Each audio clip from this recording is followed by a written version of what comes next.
How to add a marker with annotations in Davinci Resolve. To begin, I added a video to my timeline. Move the playhead to where you want to use annotations. At the bottom of the viewer, from the drop-down select Annotations. Here we can change the size of the line, or use an arrow or a line.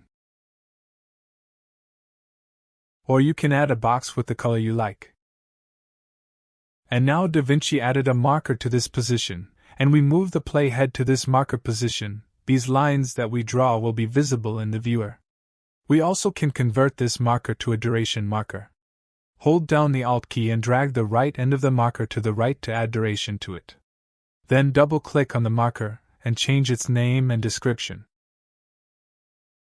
Now if we play the video or export the video, these annotations will not be visible, but if we move the playhead to the marker position, they will be visible. To remove the annotations, just click on the marker to select it, and press the Delete key to delete the marker and annotations. Click on the Annotation button at the bottom of Viewer to disable the annotation.